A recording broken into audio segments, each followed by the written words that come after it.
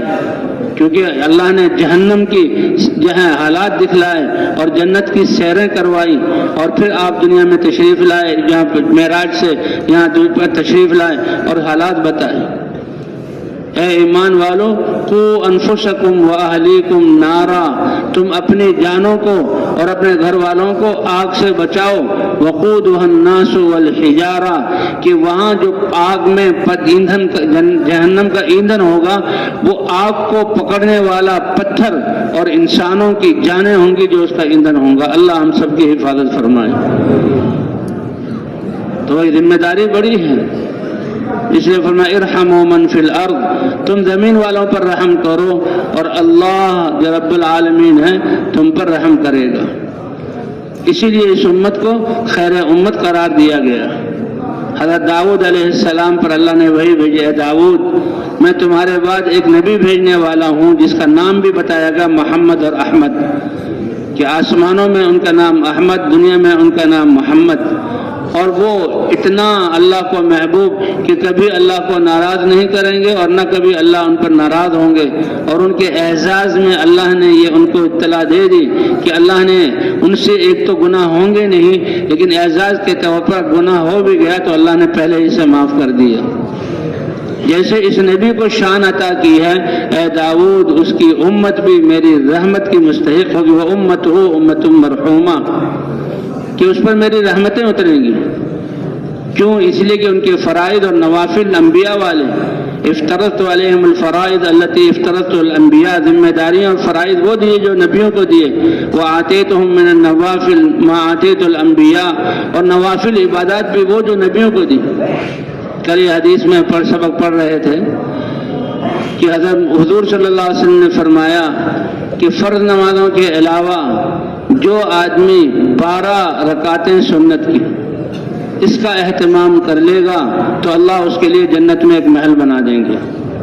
بھائی دنیا کی ایک گھر بنانے کے لیے انسان کو اپنی زندگی اور مال کا سارا سرمایہ لگانا پڑتا ہے، اور جنت کا وہ محل جو اینٹ، سونے کی اینٹ، چاندی کی اینٹ یا ہیرے جواہرات کا، جس کی ایک بالش زمین بھی دنیا سے زیادہ قیمتی ہے، فرمایا جو 12 سنتوں، ظہر سے پہلے کی 4 سنتیں ہیں اور فجر سے پہلے کی 2 سنت ہے اور عشاء کے بعد کی، یہ کل 12 سنتیں مؤکدہ بنتی ہیں۔ اللہ اس کے اہتمام کرنے کی توفیق عطا فرما دے۔ فرمائیے امت قیامت میں جو آئے گی، آتیتہم من النوافل ما آتیت الانبیاء، وہ نوافل میں ان کو عطا کروں گا جو میں جہاں انبیاء کو دیے تھے۔ اسی لیے انبیاء والی محنت ان کی ذمہ داری ہے، اور اللہ کا ہر امر اس میں نور ہے، تو نورہم مثل نور الانبیاء، قیامت میں جب یہ آئیں گے تو ان کے جسموں سے نکلنے والا نور نبیوں کے نور کی طرح ہوگا۔ اسی سے یہ امت پہچانی جائے گی۔ اور اللہ کے رسول نے بتایا تھا کہ بدأ الدین غریبا، کہ میں اس اللہ کی وحدانیت اور سارے باپ دادا کے رسم و رواج کو چھوڑ کر اللہ کے اوامر پر آنا اور اپنے جذبات کو قربان کرنا، یہ بڑا انوکھا اور بڑا عجیب تھا۔ اور پھر صحابہ کرام کے لیے کیسا محبوب کہ ایک ایک سنت پر صحابہ جان دیتے تھے، ایک ایک حکم پر صحابہ کرام نے جانیں دی ہیں، اللہ نے ان کی گواہی دی۔ فرمایا وَسَيَعُودُ كَمَا بَدَأَ، پھر جیسے یہ اجنبی تھا ایسے آخر میں یہ اجنبی ہو جائے گا۔ فَطُوبَى لِلْغُرَبَاء، پہلے تو اللہ نبیوں کو بھیجتے تھے اور صحابہ کرام سے اللہ نے یہ کام لیا، اللہ اپنے حکم اور فضل سے پھر ایسے لوگوں کو تیار کریں گے کہ وہ پردیسی بن کر دنیا میں پھریں گے، اپنے گھروں کو چھوڑیں گے، اپنے کاروباروں کو چھوڑیں گے اور اپنے بیوی بچوں کو چھوڑیں گے، اللہ کے دین کے مٹنے کے غم۔ اس لیے کہتے ہیں تبلیغ یہ تو ایک غم ہے، یہ ایک درد ہے جو ہمارے دل میں پیدا ہو جائے۔ 7 ارب انسانیت کا معاملہ ہے، 5 ارب جو اللہ کو جانتے ہی نہیں، کہتے ہیں ان کا تو پہلے ہی مرحلے میں اللہ کافروں کو کہیں گے تم تو ایک طرف ہو جاؤ اور جہنم میں چلے جاؤ، اللہ ہم سب کی حفاظت فرمائے۔ اور ایمان والوں کا حساب کتاب ہوگا۔ ایمان کتنی بڑی دولت ہے کہ ایمان کی وجہ سے مسلمان کے زبان کے بول اور ہر دیکھنا ہر سننا اس کی قیمت کی دنیا اس کے پاسنگ میں بھی نہیں آ سکتی۔ اسی لیے سلیمان علیہ السلام نے فرمایا تھا کہ ایمان والے کا ایک دفعہ سبحان اللہ کہنا، داؤد علیہ السلام اور ان کے خاندان میں جب تک یہ حکومت چلی، اور سلیمان علیہ السلام کو تو اللہ نے پوری دنیا کی حکومت دی تھی، ہوا پر بھی حکومت دی اور پرندوں کی بولی بھی سکھلائی اور جنات کے بھی وہ بادشاہ تھے، تو مسلمان کا سبحان اللہ کہنا اس سے زیادہ قیمتی ہے۔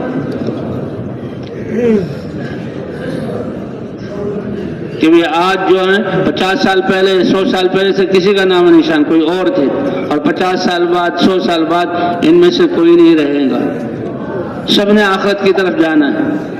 تو جیسے شروع میں عرض کیا گیا کہ یہ زندگی ایک سفر ہے اور ایک امانت ہے، اور دنیا سرائے ہے، اس کو وطن نہیں بنانا، اصل ٹھکانہ اللہ نے آخرت بنایا ہے، اور آخرت کے سرمایے کے لیے زندگی اللہ نے امانت دی ہے، اس لیے ایک ایک سانس اس کا بہت قیمتی ہے، اور سب سے قیمتی اس وقت کو جو بنایا جا سکتا ہے حضور والی محنت اور حضور والے غم اور دین سے۔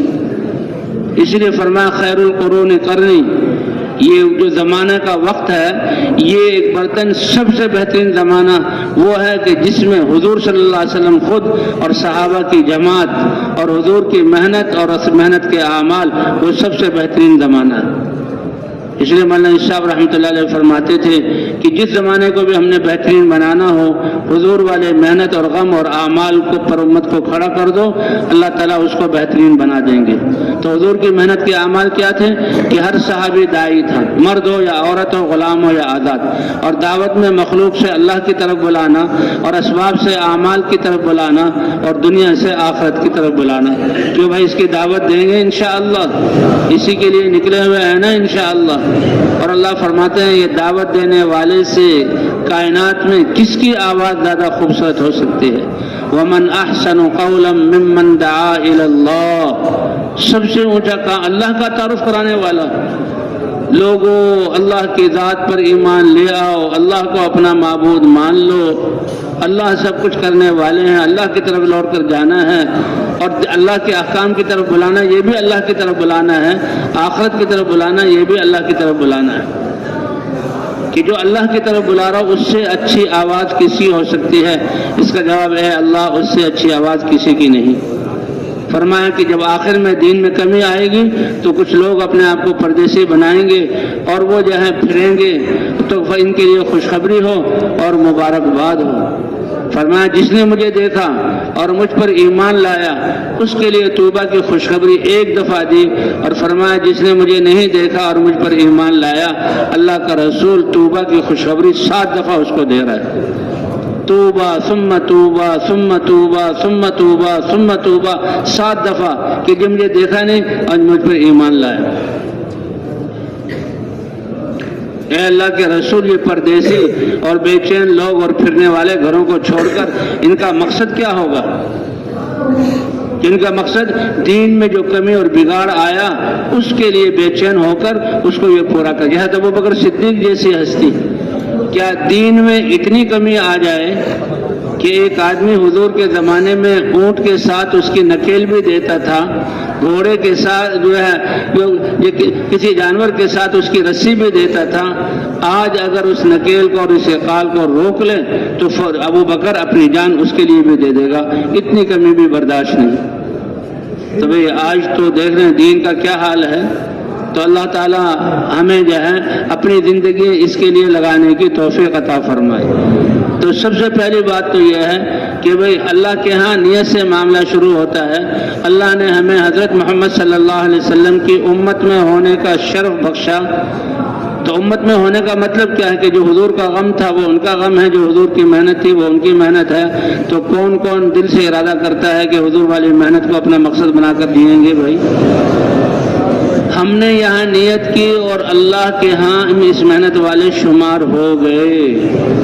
نیت سچی پکی ہو اللہ کے ہاں، اللہ کے لیے قبولیت کے لیے کوئی زیادہ محنت کی ضرورت نہیں۔ انما الاعمال بالنیات، تمہارے اعمال کا دار و مدار نیت پر ہے۔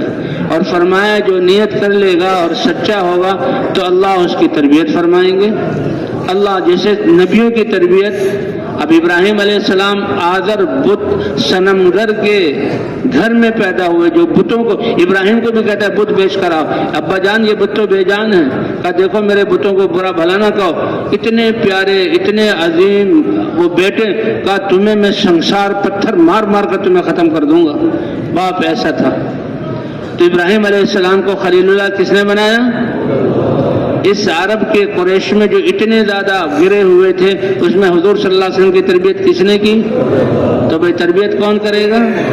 اس لیے عیسیٰ علیہ السلام کو اللہ تعالیٰ نے وہی بھیجی کہ تمہارے بعد ایک امت آئے گی، وہ ایسے ایمان والی ہوگی کہ ہر نعمت کے ملنے پر شکر ادا کریں گے اور ہر تکلیف پر وہ صبر کریں گے، اور ان کے پاس اپنا علم بھی نہیں ہوگا، اپنا حلم بھی نہیں ہوگا۔ عیسیٰ علیہ السلام حیران رہ گئے کہ یہ کیا اللہ کا نظام تھا۔ اللہ نے کیا فرمایا کہ اپنے علم میں سے میں ان کو علم دوں گا اور اپنے حلم میں سے میں حلم دوں گا۔ یہ کیا کروں، مجھے تو کچھ آتا نہیں، میری زبان تو چلتی نہیں۔ او بھائی تم اپنے آپ کو پیش کر دو اور تم لگ جاؤ، اور جو صلاحیت ہے اس کو لگاؤ، اس کے بقدر اللہ دیں گے۔ اللہ یہ نہیں دیکھتے کتنا دیا، کتنے میں سے کتنا دیا۔